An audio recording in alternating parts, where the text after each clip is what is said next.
कर पाया and then दिया। उसके बाद 3-4 और मैंने प्रयास किए, MBA किया और सारे कर मारे, इतना ही बहुत है आपके लिए। तो टू स्टार्ट विद डैट कि आप लोग मुझे बताएं, आप लोग इंटरमीडिएट में हैं, अपीयरिंग कितने हैं और इंटरमीडिएट पास कितने हैं? जरा हाथ खड़ा करें। सारे पास कर चुके? मैं ये जानना चाह रहा हूँ कि वायु में एक्चुअली देखिए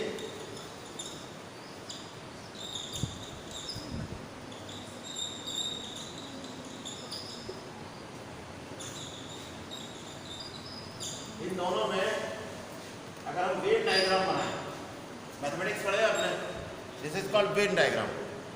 और वेन डायग्राम में अगर मैं इसे ऐसे बनाऊं, मान लीजिए ए है is zoology and B is the botany, तो ये हिस्सा इज कॉमन।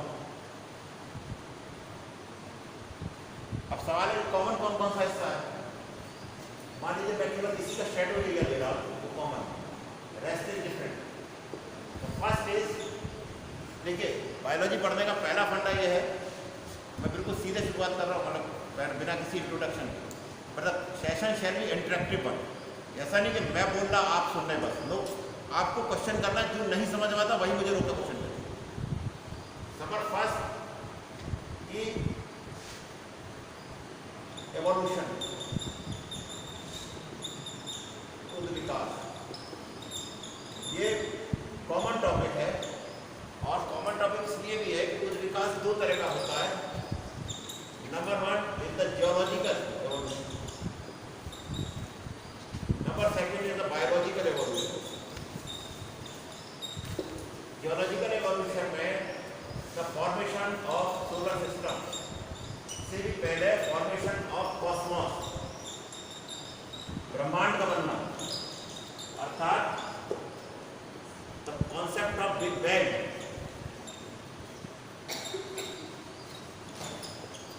जानते हैं कितने लोग बिग बैंग का concept? Within the trillion of the fraction of the second there started an explosion, और उसके बाद गैसियस नेबुलास बने, उसके बाद बहुत सारे कंडेंसेशन से ग्रह बने, उपग्रह बने, सोलर सिस्टम्स बने। बहुत सारे सोलर सिस्टम्स में से our solar system is one, and it took billion to trillion of years, billion of years. ठीक, जब ये सब हो गया, सेटल डाउन होने लगा, तो सोलर सिस्टम में this Sun is the Mercury, is the Venus, is the Earth, is the Mars, is the Jupiter, is the Saturn,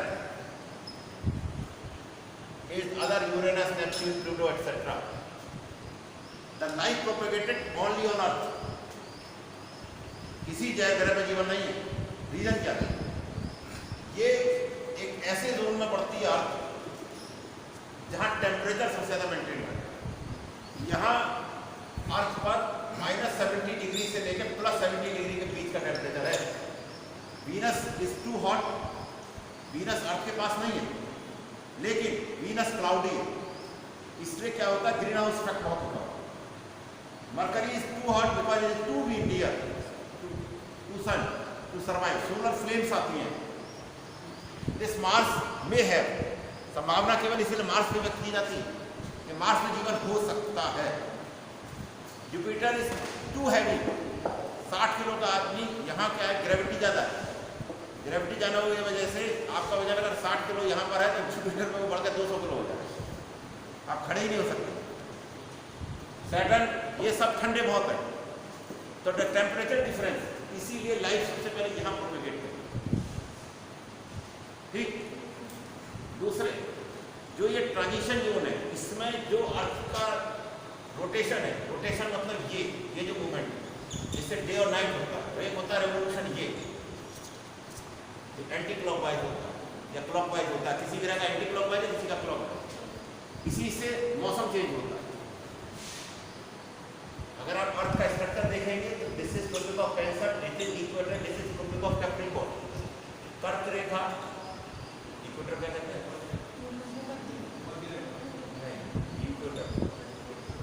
भूमध्य रेखा, और दिस इज कैप्रिकॉर्न मतलब मकर रेखा। नॉर्दर्न हेमिस्फीयर वेस्टर्न हेमिस्फीयर, अगर हम इसे यूं करके डिवाइड कर दें तो this is eastern hemisphere, this is western hemisphere. इसीलिए नॉर्थ ऑलवेज ऐसे ही बनाया जाता है, in the south definitely, east is the west. सामने नौरंगीलाल के सामने यहाँ से सूरज निकलता है, तो मैं ईस्ट की तरफ मुकर के खड़ा हो गया तो नॉर्थ ही अपने आप हो गया, ये साउथ का, पीछे वेस्ट। तो ये जो हिस्सा है नॉर्थ ईस्ट हो गया, ये नॉर्थ वेस्ट हो गया, पाकिस्तान इधर ही है ना, ये हो गया साउथ वेस्ट, और ये हो गया साउथ ईस्ट। सवाल ये उठता है कि ये सारी चीज़ें अर्थ पर लाइफ के प्रोपगेशन के लिए कौन जिम्मेदार है। अब बायोलॉजी में हमें क्या पढ़ना है, जियोलॉजिकल एवोल्यूशन भी पढ़ना है। जब वो कहता है ना Mesozoic period, Palaeozoic period, Azoic period, ठीक है ना, वो बायोलॉजिकल एवोल्यूशन। अब लगभग मेरे ख्याल से ज़्यादा से ज़्यादा होगा तो मिलियन या ट्रिलियन ऑफ ईयर तो में तो हुआ, ट्रिलियन ऑफ ईयर्स में तो हुआ ये सोलर सिस्टम का विकास। अच्छा, सोलर सिस्टम डेवलप हो गया, एक सेटल हो गया, और जो डस्ट थी वो सेटल हो गई, कहीं पहाड़ों का निर्माण हो रहा था, भूमध्य जितनी भी जियोलॉजिकल डिस्टर्बेंसेस।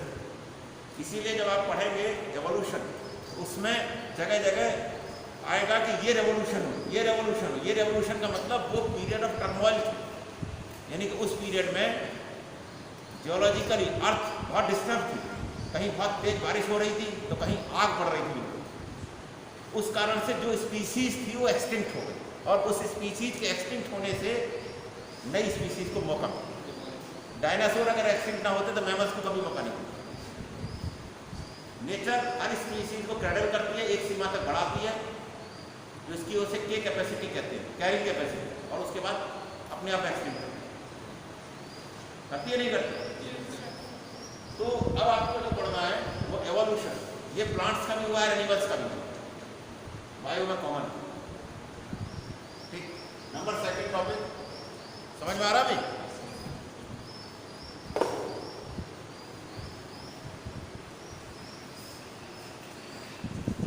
आप चाहे तो स्क्रिप्ट लेते हैं, वो है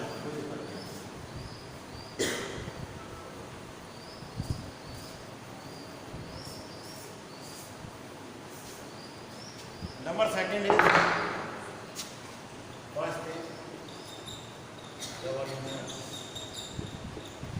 नंबर सेकंड इज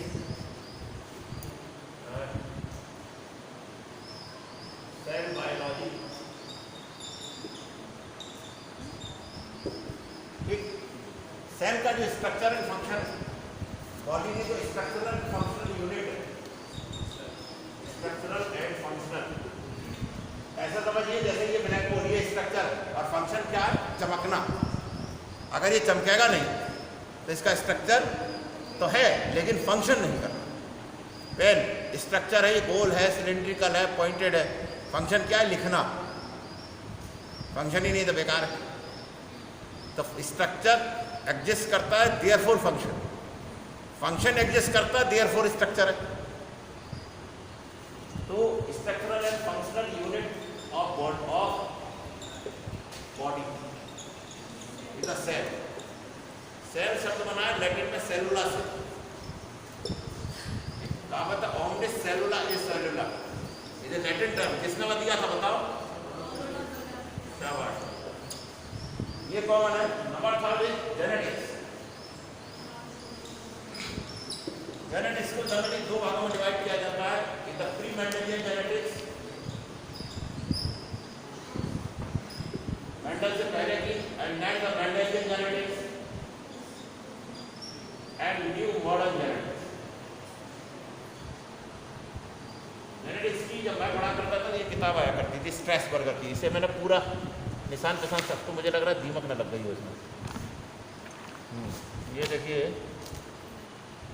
बहुत अच्छी किताब थी, थर्ड एडिशन 1995 मैंने खरीदी है शायद, 95-96 में। तब ये किताब इंपोर्ट हुआ करती थी इंडिया में। आज तो मुझे लग रहा है ये वेरी बहुत अच्छी किताब है, पढ़ी भी मैंने बहुत है ये। खैर, तीन चीज़ें कॉमन हो गई, चौथी चीज़ बताइए कौन? इधर से दूसरी रो में बस आप बताइए खड़ी होइए।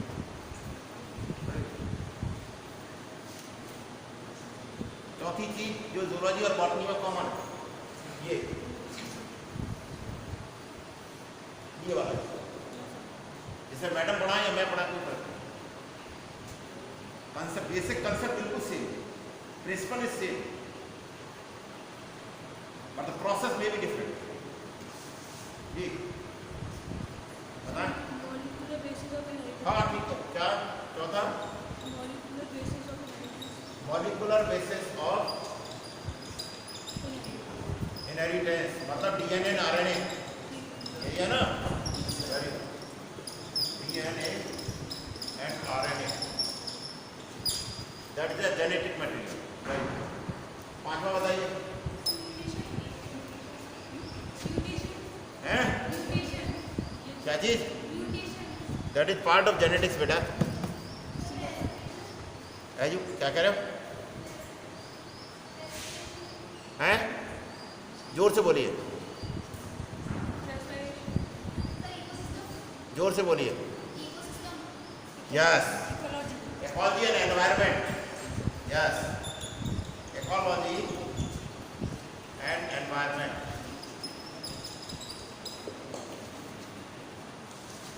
इतना हिस्सा बिल्कुल कॉमन है, बस अंतर इतना है कि अगर बॉटनी में है तो उसमें प्लांट्स पर ज़्यादा जोर दिया गया है, ज़ूलॉजी में तो उसमें एनिमल्स पर ज़्यादा जोर दिया गया है।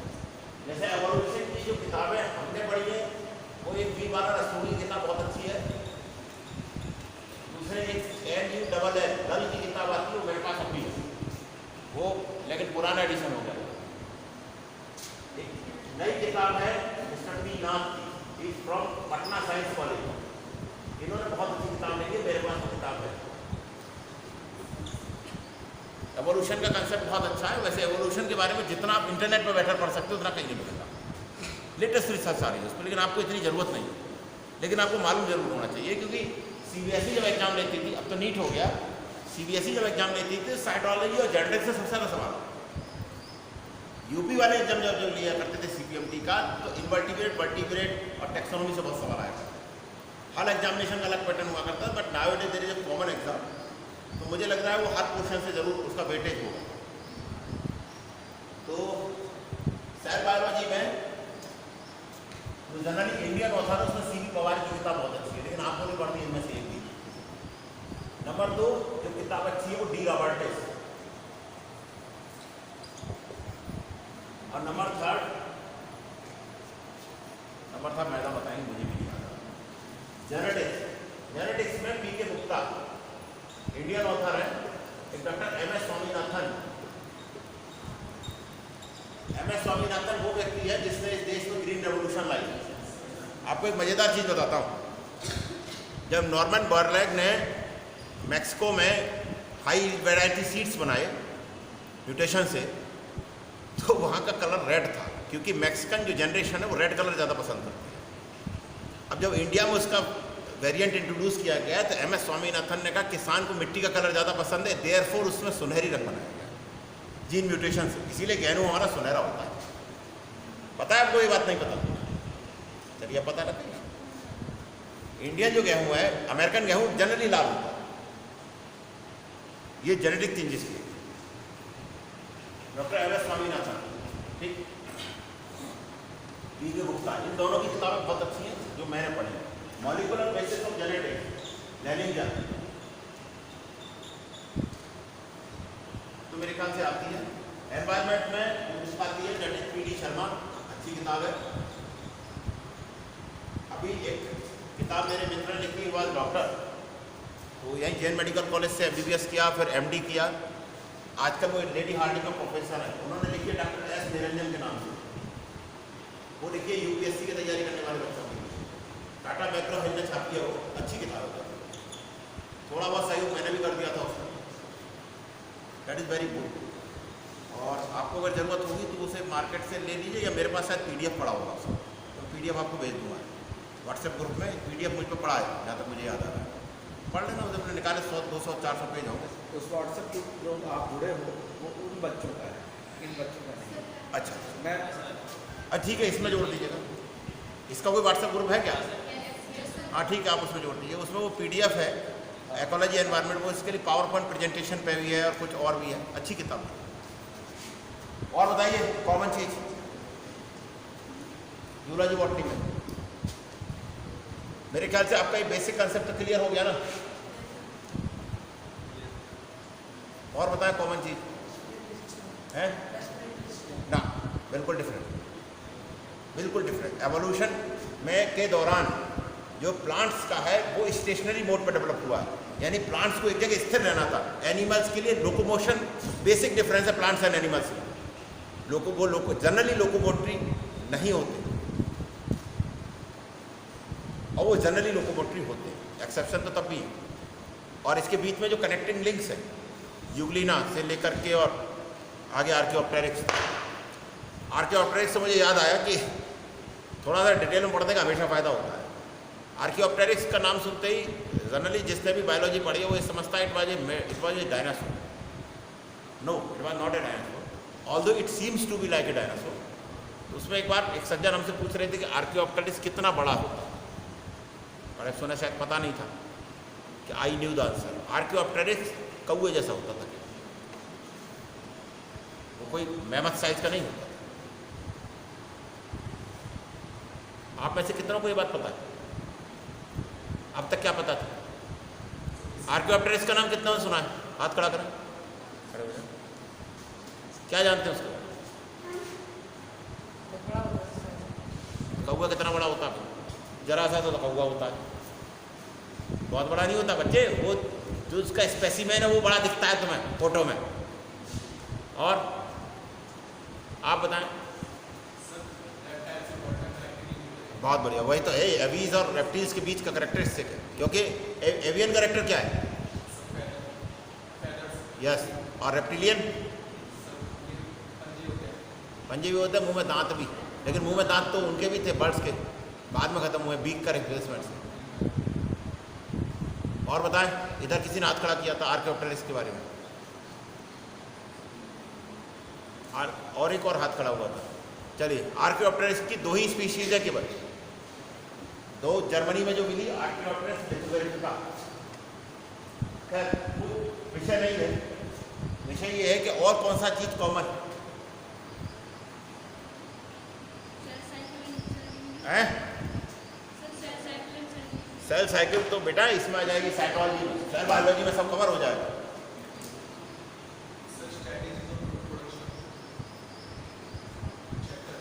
बायोस्टैटिक्स, यस,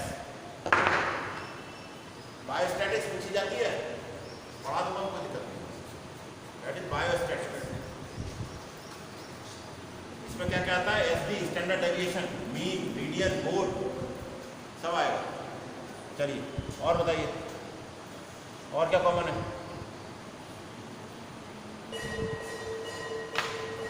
मिटा दें? आपने पिक ले ली, किसी ने ली नहीं ली? लेना चाहो ले लो। ग्रुप हटा दी, एक आदमी लेकर के सब लोग शेयर कर लेते हैं।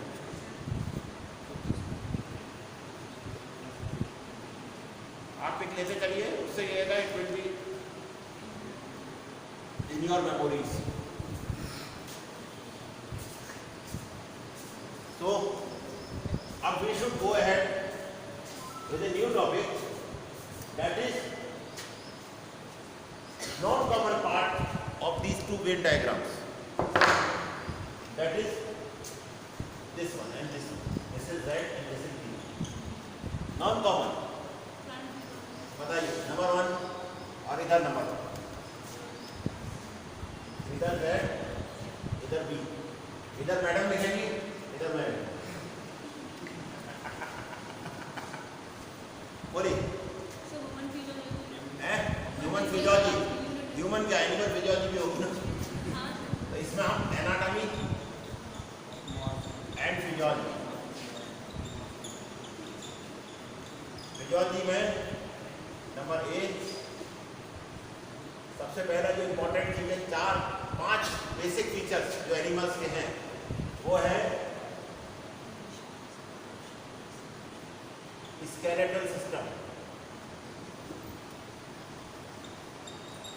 इसकी एनाटॉमी भी और फिजियोलॉजी भी। Number 2 digestive system,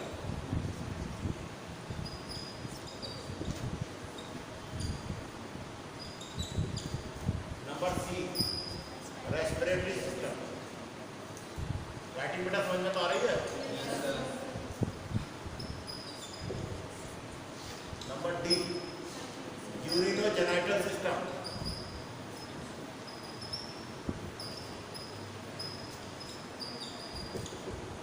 number E nervous system.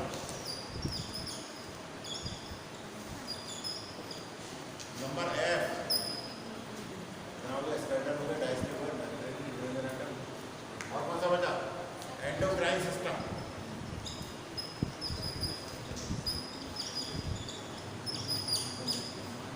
और क्या बचा एंडोक्राइन फिजियोलॉजी में?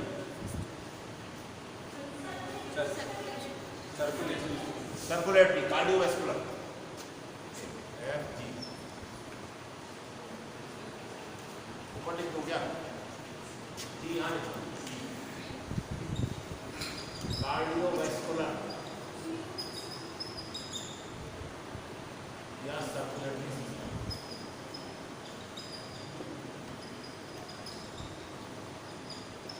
चलिए हैं, वो तो इसी में आ जाएगा ना, that is part of this. Immunity भी इसी का पार्ट है, सर्कुलेटरी का पार्ट। और कोई सिस्टम तो नहीं बचा? चलिए, इसको मैंने जो इन किताबों को पढ़ा है वो ग्रेस की एनाटॉमी, ये मेडिकल साइंस में पढ़ी जाती है, ग्रेस एनाटॉमी। और एक किताब मुझे याद आ रहा है नाम, हार्पर की दूसरी मेरे पास जो इस वक्त है वो डाइटन की फिजियोलॉजी है, तो काफ़ी पुरानी हो गई। डाइटन की फिजियोलॉजी मेडिकल साइंस में पढ़ाई जाती है फर्स्ट ईयर। जब आप MBBS में एडमिशन लेंगे तब पहले ही साल में जो पढ़ाया जाता है उसमें डाइटन की फिजियोलॉजी पढ़ाई जाती है। मेरे पास 94 का एडिशन है। मैं 94 में जब शायद मेरे ख्याल से BSc थर्ड ईयर में था तब लिया था मैंने। उस ज़माने वो किताब यहाँ नहीं मिलती थी, दरियागंज में मिलती थी दिल्ली में, डाइटन फिजियोलॉजी। और इसके अलावा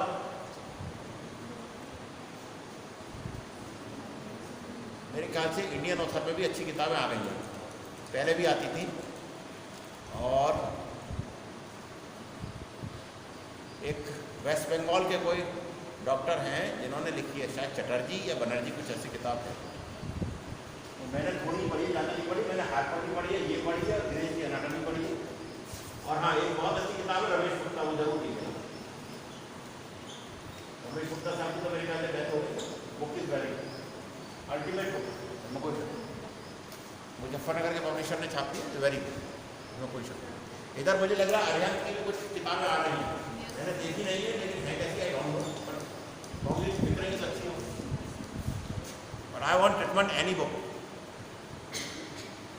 आई won't recommend, this is my not my work कि मैं आपके यहाँ किताब बेचूँ। I am not a book seller, neither a book seller, not a book selling agent. It is your sole description what to study, not to study. ठीक। और market में मेरे ख्याल से और भी कुछ आ रही हैं, मुझे इधर आइडिया नहीं है, बट मैंने जो पढ़ी है वो यही 1 2 3 4, अरे मैंने नहीं पढ़ा। तो एनाटॉमी फिजियोलॉजी में madam it's your turn, plants की एनाटॉमी फिजियोलॉजी में।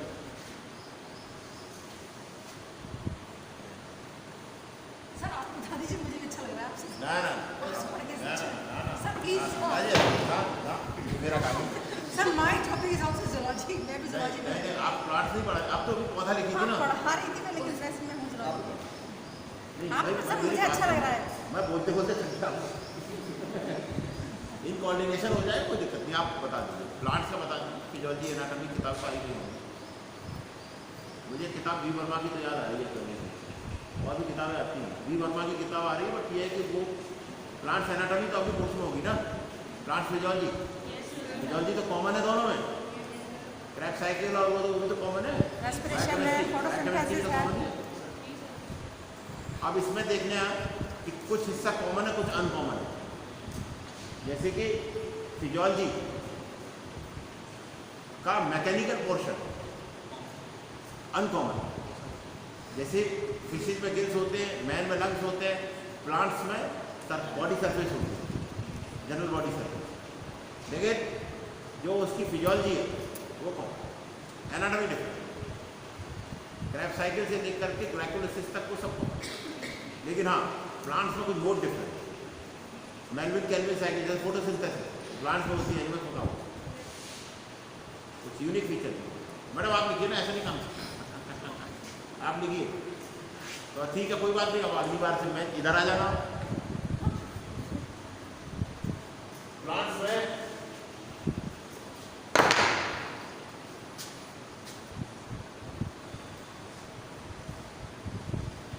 बताए कौन सा सिस्टम है, बोले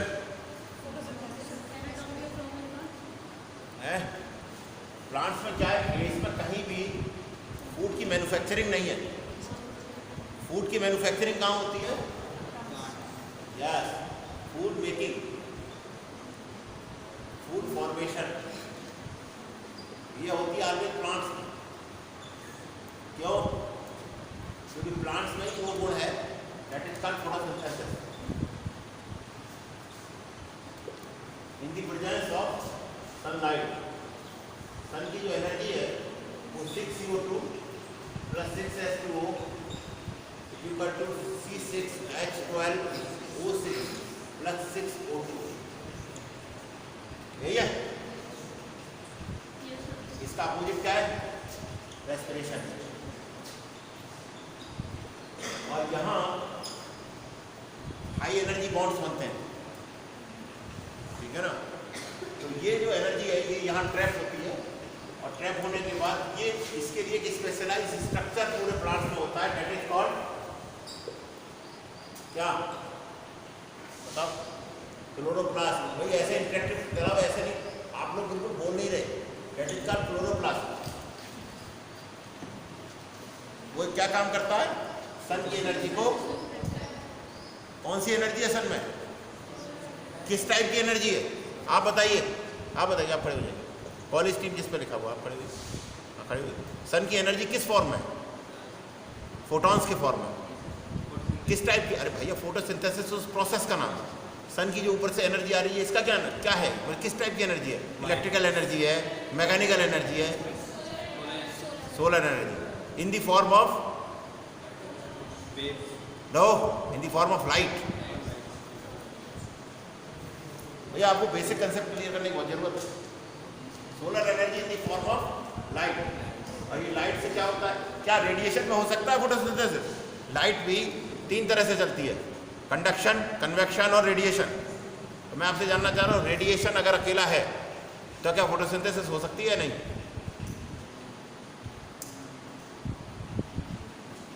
सभी इंटरमीडिएट पास है ना, या अपियरिंग है? अपियरिंग कितने और पास कितने? ये तो भाई बेसिक सवाल है कि रेडिएशन, कन्वेक्शन और कंडक्शन किस फॉर्म में फोटॉन्स आते हैं? या तीनों फॉर्म में आते हैं? देखिए पढ़िए मत, रटिए मत, हर चीज़ को काउंटर इंटरोगेट करिए, तभी आपके बेसिक फंडा क्लियर होगा।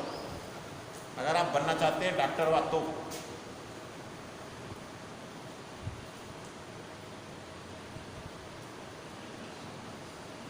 चलिए, क्या ये बात का विषय है फोटोसिंथेसिस। तो फोटोसिंथेसिस बनाने के लिए जो structure and function of chloroplast as well as the process involve. Process क्या है? अच्छा मुझे एक बात बताइए, प्रिंसिपल और प्रोसेस में क्या अंतर है? प्रिंसिपल एंड प्रोसेस, सिद्धांत और प्रक्रिया। सिद्धांत क्या है और प्रक्रिया बताएं? And process. ठीक है, इसे ऐसे समझिए, बहुत आसान तरीका है।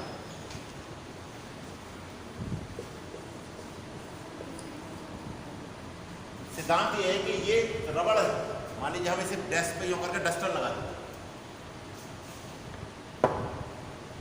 पीछे एक और लगा देते हैं। अगर हम एक डस्टर को घेरेंगे तो ये भी गिर जाएगा, ये भी गिर जाएगा, ये भी गिर जाएगा, ये भी गिर जाएगा। Cycle stand. तो प्रिंसिपल क्या है? प्रिंसिपल ये है, is a chain reaction. Chain reaction किसे कहते हैं? आपने पढ़ा केमिस्ट्री में, that's a chain reaction, 1n3n to 9n neutrons. लेकिन क्या ये इतना आसान है? प्रिंसिपल तो बहुत आसान है, जहाँ भाई चेन रिएक्शन में ऐसा होता है। अगर इतना आसान है तो हम और आप एटम बम क्यों नहीं बना देते? The process is not, process बहुत डिफिकल्ट। सेकेंड वर्ल्ड वॉर के दौरान दो लोगों में रेस थी। Number 1 is mister Oppenheimer. कितने लोगों ने नाम सुना है? फिजिक्स केमिस्ट्री जिनसे पढ़ रहे हो भैया। Number 2 is Herman Heisenberg. Heisenberg का जो अनसर्टेनिटी प्रिंसिपल है, इन दो लोगों में रेस थी। एक जर्मनी में था, एक अमेरिका में था। अमेरिका में 1941 में एक प्रोजेक्ट शुरू किया गया, that is Manhattan project. Albert Einstein का नाम कितने ने सुना है? नहीं सुना ना? सुना है? एल्बर्ट आइंस्टीन कहाँ के रहने वाले थे? एनीवन? एल्बर्ट आइंस्टीन थे तो कहीं के रहने वाले भी होंगे, कपड़े भी पहनते होंगे और जो खाते पीते भी होंगे। ऐसा तो है नहीं कि किताबों में छपे और किताबों में चले गए हैं। उन्होंने कहा कि दुनिया में सबसे बड़ा ज्ञान मिलता है इमेजिनेशन से, और आपको अपना इमेजिनेशन ही डेवलप करना है। अगर इमेजिनेशन नहीं है तो इससे कोई लाभ नहीं होगा। मैं जानता आ रहा हूँ आपको। एल्बर्ट आइंस्टीन की विशेषता ये थी कि इमेजिनेशन, E बराबर mc², इमेजिनेशन ही तो है केवल। वो तो आज रियलिटी से दो रहा है। तो एल्बर्ट आइंस्टीन रहने वाले थे जर्मनी के। सेकेंड वर्ल्ड वॉर के दौरान उन्हें भागना पड़ा, क्योंकि वहाँ ज्यूज का एट्रोसिटीज कारित की जा रही थी। उन्हें अमेरिका में शरण लेनी पड़ी। तो उन्होंने तत्कालीन president Franklin Delano Roosevelt FDR, America का एक बार प्रेसिडेंट जो 4 बार रहा है। अमेरिका में 2 बार का नियम है, 2 बार से ज़्यादा कोई प्रेसिडेंट नहीं रह सकता, वह 4 बार रहे। उनको एक लेटर लिखा और उसमें यह कहा कि ऐसा लग रहा है कि हिटलर एटम बम बनाने की तैयारी में है। अगर वो एटम बम बना ले गया तो हम वर्ल्ड वॉर जरूर हार जाएंगे। तब एक प्रोजेक्ट शुरू किया गया, मैनहट्टन प्रोजेक्ट। उसमें 2 लोग जुड़े, सर हेनरिक फर्मी और दूसरे ओपेनहाइमर। इधर हर्मन हाइजेनबर्ग का प्रोजेक्ट चल रहा था। आज तक ये सिद्ध नहीं हो पाया कि चल रहा था कि नहीं चल रहा था। उद्देश्य था the formation of atom bomb. Principle कितना सिंपल है, चेन रिएक्शन। अब प्रोसेस क्या इतना आसान है? अल्टीमेटली 1945 में ओपेनहाइमर सक्सीड कर गया। इसीलिए फर्स्ट न्यूक्लियर टेस्ट अमेरिका ने किया 1945 में, और उसी ने पूरी दुनिया के नक्शे को ही बदल दिया। तो साइंस में बहुत ताकत है, बशर्ते आप उसे समझें, रटे नहीं। रटने वाला एटम बम नहीं बना पाता, बना लेता। हर्मन हाइजेनबर्ग का अनसर्टेनिटी प्रिंसिपल किस किस को याद है बताएं? है क्या? उसे कैसे डिफाइन करेंगे? It's very simple. उसने कहा time and space both can not be calculated simultaneously. अगर ये इस बिंदु पे है गेंद, और इस बिंदु पे है, फिर इस बिंदु पे है, फिर इस बिंदु पे, ये गेंद एक बच्चे ने फेंकी हो, तो अगर आप इसका स्पेस ज्ञात करेंगे तो टाइम निकल जाएगा, और टाइम निकल जाएगा तो स्पेस निकल जाएगा। This is simple uncertainty. तो फिजिक्स में पढ़ाया होगा भाई। एक चीज जान लीजिए, जिस कंसेप्ट को आप अच्छे से डिफाइन नहीं कर पा रहे हैं साधारण शब्दों में, वो आपको क्लियर नहीं है। मान लीजिए आप में से 3 इडियट किसने देखी है? देखिए, तो चतुर्लिंगम वाली डेफिनेशन बता रहे ना, उससे कोई फायदा नहीं होना। It should be clear and simple. जितना सिंपल शब्दों में आप उसे डिफाइन कर पाएंगे, इसका मतलब आपका नॉलेज का बेस उतना ही ज़्यादा है। अदरवाइज तो वो रट के तो कुछ नहीं होना। तो ये कॉमन है, क्लोरोप्लास्ट वाला फोटोसिंथेसिस। दूसरा डाइजेस्टिव सिस्टम प्लांट्स में होता है, नहीं होता? आते हैं, मुंह होते हैं, नहीं होते? लेकिन क्या डाइजेशन प्लांट्स में होता है? होता है। इसका मतलब मैकेनिकल डाइजेशन नहीं होता, केमिकल डाइजेशन होता है। ग्लूकोज क्या प्लांट्स में नहीं टूटता, उनकी सेल्स में। सेलुलर डाइजेशन तो होता है कि नहीं होता? सेलुलर डाइजेशन कॉमन है, mechanical digestion uncommon. Respiration, cellular respiration होता है, लंग्स नहीं होते। नर्वस सिस्टम प्लांट्स में लीस्ट डेवलप। क्यों? क्योंकि लोकोमोशन के दौरान ही नर्वस सिस्टम की जरूरत पड़ती है। अगर आप मूवमेंट करेंगे तभी तो आपको देखना पड़ेगा सामने कोई दुश्मन है या नहीं है, पीछे से कोई आ रहा है कि नहीं आ रहा है। आपके ब्रेन नर्वस सिस्टम पढ़ा है आप में से किसी ने पहले? पढ़ा नहीं पढ़ा? एक तो खड़ा हो जाओ भाई। एनीवन पढ़ा है? खड़े हुए, कोई बात। नर्वस सिस्टम में आप क्या क्या जानते हैं? शाबाश, बहुत बढ़िया, बताएं। Yes, nervous system. और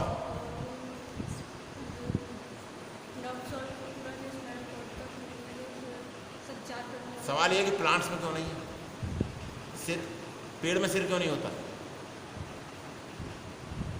क्योंकि वो स्टेशनरी मोड ऑफ लाइफ है, एक जगह स्थिर है, बहुत ज़्यादा आवश्यकता ही नहीं है। एनिमल्स को मूव करना था, इसीलिए सिविलाइजेशन का प्रोसेस डेवलप हुआ। सिविलाइजेशन मतलब सिर के बनने का। तो नर्वस सिस्टम में क्या क्या आता है? ब्रेन और स्पाइनल कॉर्ड, है ना। हमारे ब्रेन में पीछे की तरफ जिसे रोमेनसेफेलॉन कहते हैं, उसमें एमिगडाला होते हैं। एमिगडाला का काम मालूम है क्या है? एमिगडाला हमारे फेस के एक्सप्रेशन के लिए बहुत कुछ हद तक जिम्मेदार होते हैं। जैसे अगर आपको कहीं डर लग रहा है, एमिगडाला हर वक्त ये देखता रहता है कि कहीं कोई गड़बड़ तो नहीं हो रही। जैसे अभी आप यहाँ हैं, आप में से कोई बच्चा मोबाइल चला रहा है तो वो यूँ करता रहेगा, कहीं सर देख तो नहीं रहे। This is the function of the amygdala. जैसे आपके अफसर साहब मीटिंग में बैठे हैं किसी में, और इनका बॉस मीटिंग ले रहे हैं, ये देखते रहेंगे कि बॉस देख तो नहीं रहा मेरी तरफ। This is amygdala function. वो फियर सेंसिटिव होते हैं, ज़रा भी उन्हें खतरा लगे तुरंत अलर्ट करेंगे, तुरंत आप अपना हाथ यूँ कर देंगे सेकंड से।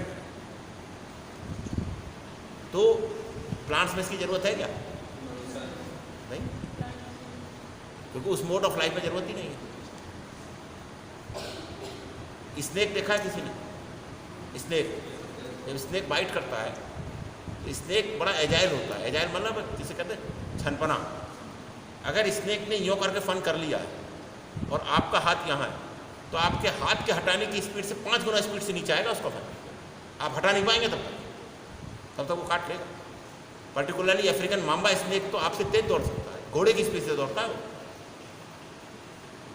तो एनिमल्स का क्या है कि उन्होंने डिफरेंट जितने भी एनवायरनमेंट्स हैं, हवा में प्लांट्स तो होते नहीं, पानी में, वो भी समुद्र में, नीचे नदी में, नहर में, ज़मीन में, गुफा में, पहाड़ की चोटी पे, कैलाश पर्वत पे, हर जगह एनिमल्स मौजूद हैं। प्लांट्स भी मौजूद हैं, लेकिन mode of life different.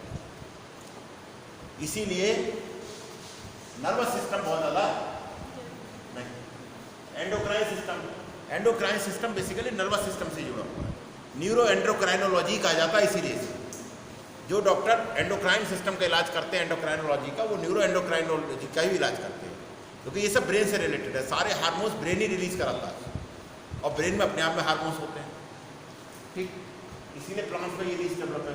Urinogenital system, तो excretory plus genital system. Excretory system तो होता है, प्लांट्स में भी होता है, क्योंकि जब आप खाएंगे तो कुछ ना कुछ वेस्टेज भी निकलेगा। तो प्लांट्स में सेलुलर एक्सक्रीशन तो होता ही होगा, नहीं होता?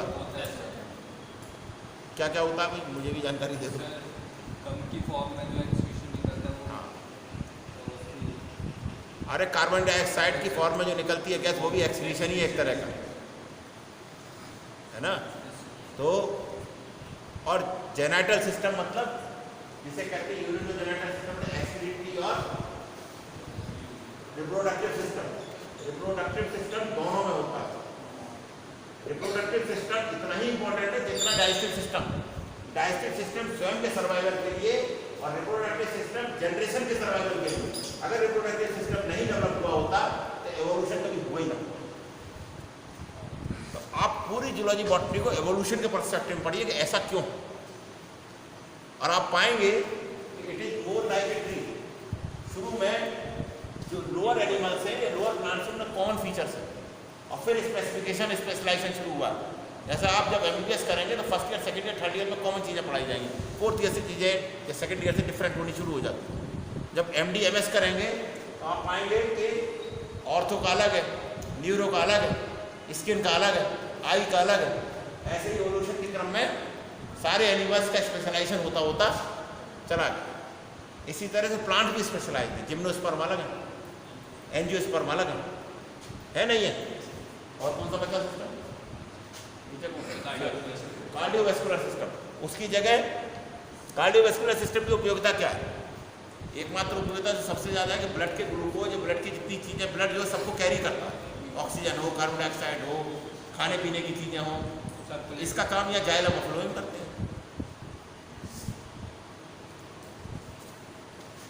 अब इसके बाद जो टॉपिक है कौन सा बचा? ये तो एनाटॉमी और फिजियोलॉजी हो गया। दूसरा बता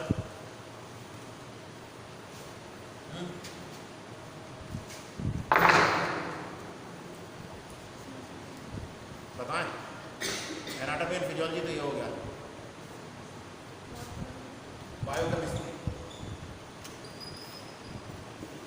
ये भी बहुत कुछ हद तक कॉमन है। फिजियोलॉजी जो आप डिस्कस कर चुके हो। हाँ, रिप्रोडक्शन के अलावा एक और क्या है? Developmental biology. डेवलपमेंटल बायोलॉजी मतलब कि from zygote to complete plant या कंप्लीट या स्पेसिमेन के तौर पर हम ह्यूमन का एग्जाम्पल ले सकते हैं। और यहाँ प्लांट के रूप में आप किसी भी एंजियोस्पर्म का ले लीजिए।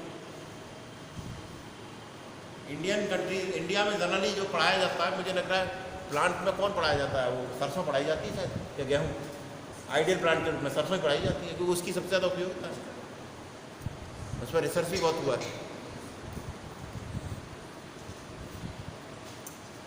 बायोकेमिस्ट्री, फिजियोलॉजी, डेवलपमेंटल बायोलॉजी हो गया। इसमें गैमेटोजेनेसिस, स्पर्मेटोजेनेसिस, oogenesis, फर्टिलाइजेशन, ये सारा प्लेसेंटा फॉर्मेशन एनिमल्स का प्लस ये प्लांट्स का, स्पोर फॉर्मेशन, गैमेटोजेनेसिस क्या कहते हैं उसे, स्पोरोलाइसिस, गैमेटोलिसिस, बहुत सारे जितने भी प्रोसेस होते हैं। अब आप इसमें एक कॉमन फीचर और देखने को जो मिलता है वो ये है कि प्लांट्स के केस में अगर आप कल यो बनाते हैं तो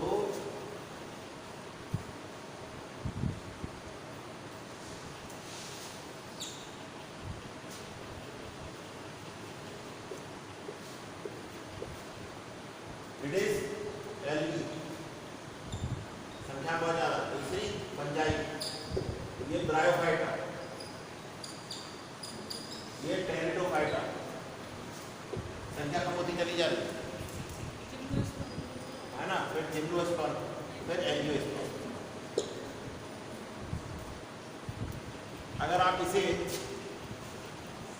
दूसरे क्रम में बनाएंगे तो ये इस तरह से हो सकता है। इस तरह के स्केच आप क्या करेंगे? Increasing order of complication, complication इधर बढ़ेगी। एल्गी जनरली सिंपल है, फंजाई उससे थोड़ी टिपिकल है, फिर उसके बाद ब्रायोफाइटा, फिर टेरिडोफाइटा, जिम्नोस्पर्म, सबसे टिपिकल एंजियोस्पर्म। कितनी फैमिली है टैक्सोनॉमी में? असंख्य। टैक्सोनॉमी बड़ी है। ब्रायोफाइटा का डिवीजन बहुत आसान है, एल्गी का भी इतना कठिन नहीं है तो स्पेशलाइजेशन एल्गी में भी बहुत ज़्यादा।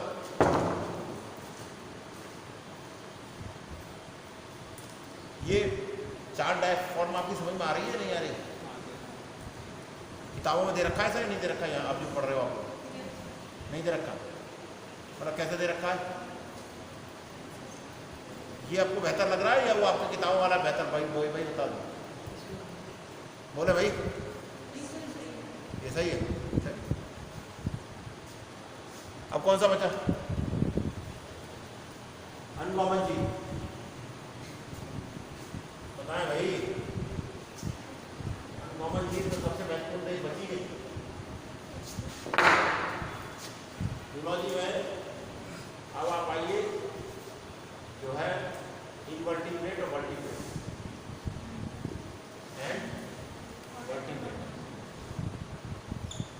इधर भी इनवर्टिब्रेट वर्टिब्रेट का अंतर कौन कौन जानता है? बताएं, बताओ, शाबाश। रीढ़ की हड्डी हो और स्पाइनल कॉर्ड या स्पाइनल कॉलम। अच्छा, और गुड, और जिनमें नहीं, वेरी गुड। और बताएं कोई, और बताएं। अब मैं सोच रहा हूँ कि मैंने मोटा मोटा आपको बता दिया, एक पर्टिकुलर टॉपिक थोड़ा इंटेंसिवली मैं बता दूँ 10-15 मिनट में, फिर मैडम आपको बताएंगे, ठीक है ना? चलिए इसी को उठाते हैं, that is coordinator and non coordinator. ये प्लांट को उठा लें, जो आप चाहें उसे बता दें। कोऑर्डिनेटर एंड नॉन कोऑर्डिनेटर में मोटा मोटा पहले ये समझिए कि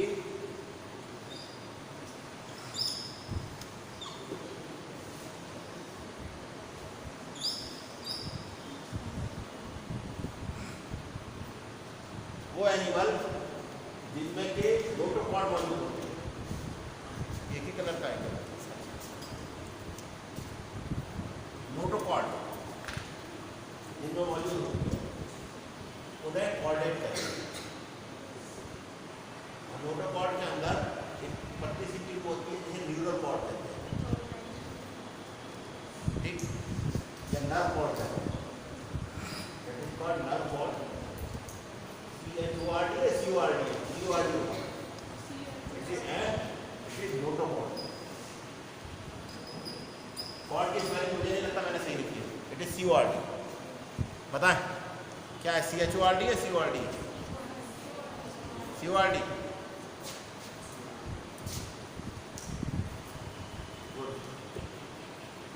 तो presence of notochord, presence of nerve cord, ठीक, और प्रेजेंस ऑफ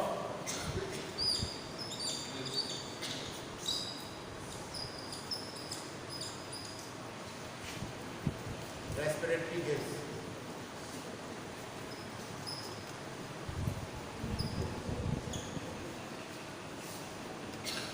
ठीक, ये तीन फीचर नोटोकॉर्ड और रेस्पिरेटरी गिल्स और नर्व, जिनमें ये मौजूद है वो कॉर्डेट है, और जिनमें नहीं है वो नॉन कॉर्डेट। तो हम हर चीज़ को एवोल्यूशन के दृष्टिकोण से पढ़ेंगे, पहले कौन आया। जैसे घर में सबसे बड़ा भाई होता है ना, भाई इसकी बात मानी जाए, तो जो पहले आया यानी जो पहले पैदा हुआ, तो बड़ा कौन होगा, जो पहले पैदा हुआ जो बाद में पैदा हुआ।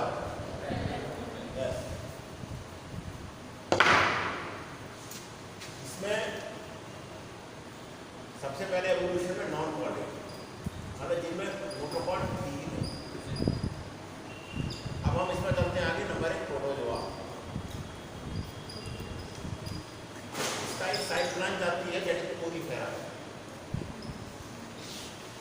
प्रोटोजोआ से सीधा एवोल्यूशन हुआ है सीलेंट्रेट्स का। सीलेंट्रेट के बाद एवोल्यूशन हेलमिन्थ, हेलमिन्थ के बाद एवोल्यूशन एनिलिड्स, एनिलिड्स के बाद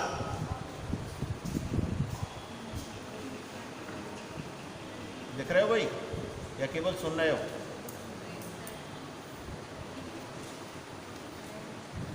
एनिलिड्स के बाद आर्थ्रोपोडा, ये बिल्कुल अलग ब्रांच है, और ये इकाइनोडर्मेटा, और एक ब्रांच है मोलस्का। मैं जिससे लिख रहा हूँ इसी को लिखिएगा बिल्कुल। रीजन ये है कि कॉर्डेट का एवोल्यूशन एनिलिड से भी हो सकता है, इकाइनोडर्मेटा से भी हो सकता है, आर्थ्रोपोडा से तो बिल्कुल नहीं हो,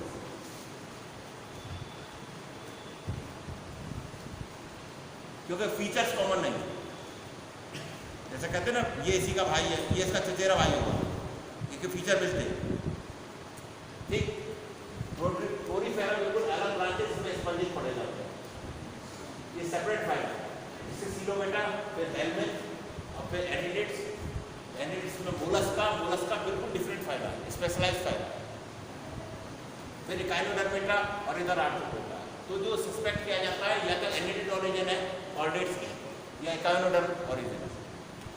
सवाल उठता है कि हमें अगर पढ़ना है या अगर हमें जानना है कि कौन सा कॉमन है कौन सा अनकॉमन है, तो उसमें हम एडल्ट को स्टडी करें या एम्ब्रियो को, बताएं। हैकल का नाम सुना है किसी ने? अर्नेस्ट हैकल, बताएं क्या नाम है, क्या कंसेप्ट है उसका? मैडम अब आप टेक ओवर करेंगी, ठीक है ना। नंबर 1 इनका फंडा है ऑन्टोजेनी रिपीट्स फाइलोजेनी। क्या मतलब हुआ इसका, बताएं भाई। बहुत कठिन है, डगर पढ़ना है, बोले ऐसा काम नहीं चलेगा, आप बताएं। ऑन्टोजेनी रिपीट्स फाइलोजेनी, ये यही कंसेप्ट समझ में आ जाएगा आपको? उन्होंने ऑन्टोजेनी मतलब एक आदमी की लाइफ साइकिल, आपके जीवन की जो लाइफ साइकिल, आपकी जीवन की लाइफ साइकिल कहाँ शुरू हुई? जाइगोट से और पूरी बॉडी में डेथ तक, ठीक। और फाइलोजेनी यानी कि प्रोटोजोआ से लेकर के और मैमल, ये करैक्टर आपकी बॉडी में कहीं ना कहीं दिखेंगे पूरे आपके जीवन काल। अब सवाल होता है कि 9 महीने का जब बच्चा पैदा होता है तब तो कुछ दिखता नहीं, वो तो आदमी जैसे ही होता है, तो ये बात कैसे सिद्ध? इसीलिए हम इसमें वो पीरियड स्टडी करते हैं जो जेस्टेशन से पीरियड पहले का, प्री जेस्टेशन पीरियड यानी गर्भ का। उसमें अगर आप एम्ब्रियोज की तुलना करेंगे जो फीटस है, अगर वो एम्ब्रियो फिश का, कॉर्डेट की बात कर रहा हूँ, फिश, फिर उसके बाद वो एम्फीबियन का है, फिर उसके बाद वो रेप्टाइल का है, फिर उसके बाद वो बर्ड का है, और फिर उसके बाद वो मैमल का है, बंदर का, फिर इसके बाद ह्यूमन का है। इस सब में कॉमन फीचर्स हैं। जो फर्स्ट ट्रिमेस्टर ऑफ प्रेगनेंसी होता है, पहले 3 महीने में, शुरू के 1 महीने में एम्ब्रियो में ये सारे लोग होते हैं। आप बिल्कुल डिफ्रेंशिएट नहीं कर सकते कि ये चिड़िए का एम्ब्रियो है या सांप का है या नेवले का है या ऑन्टोजेनी रिपीट्स फाइलोजेनी। ये इसका मतलब ये है कि ये करैक्टर जो उसके एवोल्यूशन के दौरान कभी न कभी था, वो रिपीट मारता। इस आधार पर यह तय भी होता है कि एवोल्यूशन हुआ, ये एवोल्यूशन के प्रमाणों में से। इसी तरह से ये तो कॉर्डेट का हुआ, नॉन कॉर्डेट में भी हम एनिलिड्स और इकाइनोडर्म के एम्ब्रियोज को स्टडी करते हैं, लार्वा को स्टडी करते हैं, जो लार्वल स्टेज है। लार्वल स्टेज में बहुत सारे ऐसे फीचर पाए जाते हैं एनिलिड्स के में भी, इकाइनोडर्म के में भी, जो बाद में जो कॉर्डेट के लार्वा हैं उनमें दिखते हैं। तो इससे ये सिद्ध होता है कि either it is from annelid origin और फ्रॉम इकाइनोडर्म। आर्थ्रोपोड तो इंसेक्ट बिल्कुल स्पेशलाइज है। एक चीज़ और ध्यान रखिएगा, एवोल्यूशन के क्रम में इंसेक्ट्स और एंजियोस्पर्म दोनों का एवोल्यूशन साइमल्टेनियसली हुआ है।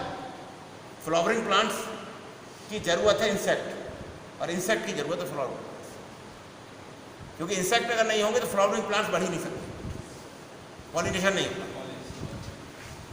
दोनों का को evolution almost geological time scale. तो ये आपको सब पहले पढ़ने हैं, प्रोटोजोआ, पोरीफेरा। प्रोटोजोआ में कौन अमीबा है, इसके कोर्स में कौन है? अमीबा और पैरामीशियम। और टाइप स्टडी में है क्या ये? सीबीएसई में टाइप स्टडी में है क्या? मतलब पढ़ाया जाता है क्या? है? नहीं, जैसे ही नीट की तैयारी करें तो पूछे जाते हैं सवाल इनसे। जनरल। अच्छा, वो एमपी है क्या? मलेरियन पैरासाइट, प्लाज्मोडियम नहीं तो नहीं होगा, वो तो बहुत डेडेड बीमारी है इंडिया में। Plasmodium, vivax, ovale, falciparum, malarian parasite. और चौथा लीशमैनियासिस है क्या? लीशमैनिया, काला आजार जिसे कहते हैं, है। और पांचवा कौन सा है? ट्राइपैनोसोमासिस। ट्राइपैनोसोमा होगा, स्लीपिंग सिकनेस वाला। इधर पोरीफेरा में कौन पढ़ाया जा रहा है? स्पंजेस।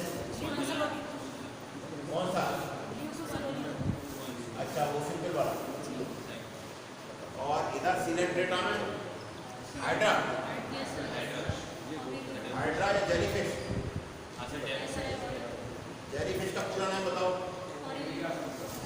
पूरा नाम बताओ। ऑरेलिया ऑरेटा का पूरा नाम बताओ। That is moon jellyfish. क्या कहते हैं उसे? Moon jellyfish. जेलीफिश किसने देखी है? बॉम्बे कौन कौन क्या घूमने? कोई नहीं गया? सी बीच पे दिखती है रात में मून जेलीफिश। ठीक, और कहाँ पे सीना डेटा? हेलमेट, हेलमेट में कई होंगे, इसको होगा वो एक्सल हेलमेट और एक्सल हेलमेट, उसमें एस्कैरिस पढ़ाया जा रहा होगा। एस्कैरिस एक होगा प्लेटी हेलमेट, इसमें वो पढ़ाया जा रहा होगा टीनिया सोडियम, और एक लिवर फ्लू तो पढ़ाया जा रहा होगा, लिवर फ्लू। लिवर फ्लू जो ह्यूमन में होता है उसका क्या नाम है बताओ? मुझे नहीं मालूम, मैं तो आपसे पूछा है। अच्छा एक बात बताओ, एक डिसीज है जिसका नाम है washerman itch. Anyone knows?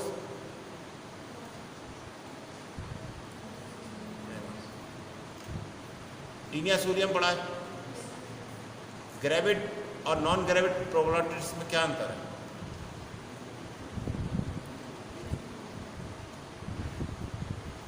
Taenia sodium की क्या विशेषता है?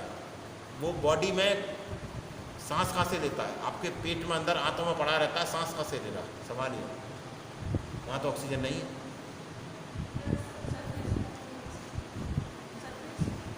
हाँ शाबाश, जनरल बॉडी सर्विस। इसके अलावा एमिरेट्स में वो होगा हेरुडेरिया, जॉक है आई जा रही है क्या? हेरुडेरिया कोर्स में है हेरुडेरिया, इंडियन कैटल लीच, और दूसरा होगा वो आर्थ्रोस, पैरिडीमा पोस्टुमा, और leech, Indian cattle leech, Nereis. Nereis और हिप्नोनिरीस में क्या अंतर है? Anyone? No, they are not separate identity. शुरू में जब खोजी गई थी तो 100 साल तक यही माना गया दोनों सेपरेट इंडिविजुअल है। बाद में मालूम पड़ा वो उसकी सेक्सुअल फेसेस। एनिलेट के बाद आर्थ्रोपोडा में कौन पढ़ाया जा रहा है? इंसेक्ट। इंसेक्ट में कौन? कोई टाइप स्टडी है? मॉस्किटो, मक्खी, कॉकरोच। कॉकरोच तो टिपिकल है, याद करना टिपिकल है, थोड़ा टिपिकल है। स्कॉर्पियन भी है क्या कोर्स में? बिच्छू, मतलब नाम क्या पूरी एनाटॉमी होगी उसकी? तो आप में से कितनों की राशि स्कॉर्पियन है? वृश्चिक राशि कितने कितने की है? स्कॉर्पियो तो कहते हैं उसे मुझे मेरी मालूम, मेरी है स्कॉर्पियन। आजा, इसके बाद इकाइनोडर्मेटा, इसमें स्टारफिश पढ़ाई जा रही है क्या? और मोलस्का में ऑक्टोपस नहीं पढ़ाया जा रहा। वो ऑक्टोपस इंडियन वैरायटी में नहीं पढ़ाया जा रहा। ऑक्टोपस वो तो बहुत सारे हैं उसमें, मोलस्क वो पढ़ाई जा रही होगी। सीप, बस केवल एग्जांपल्स हैं इनके, डिटेल स्टडी किसी की नहीं, खत्म कर दी। अच्छा खत्म कर दी क्या? पायला, पायला है ना, वो नहीं है? नहीं सिर्फ वो तो और आसान होगा, तो बहुत आसान है तुम्हारा, फिर तो कुछ है ही नहीं। सब खत्म था। ये तो मुश्किल से 2 महीने में जूलॉजी, ये पूरा 3 महीने में जूलॉजी, 3 महीने में botany. 1 year more than sufficient है। पायला, और पायला ग्लोबोसा कहते हैं ना उसे, पायला ग्लोबोसा। इसके बाद क्या बचा? नॉन कॉर्डेट तो खत्म, या कोई बचा है? Hemichordates are not basically non chordate, that basically chordate. Photo खींच लो। अब मैडम आपको कॉर्डेट पढ़ाएंगे। एक्चुअली दूसरी क्लास में मेरे ख्याल से मोर देन सफिशिएंट। अब मैं 3:30 हो गया ना, काइंडली मैं मेरे ख्याल से 2:30 बजे आया हूँ, 1 घंटा हो गया। अब आप एक एक करके पर व्यक्ति एक सवाल तो कोई सवाल पूछे और बैठ एक खड़े हो जाइए। नहीं ऐसा नहीं करना, कुछ भी इंटरेक्टिव होना चाहिए, ऐसा नहीं पूछो, कोई भी सवाल पूछ सकते हैं, ऑकवर्ड सवाल ही पूछ सकते हैं, कोई दिक्कत नहीं, खड़े हो।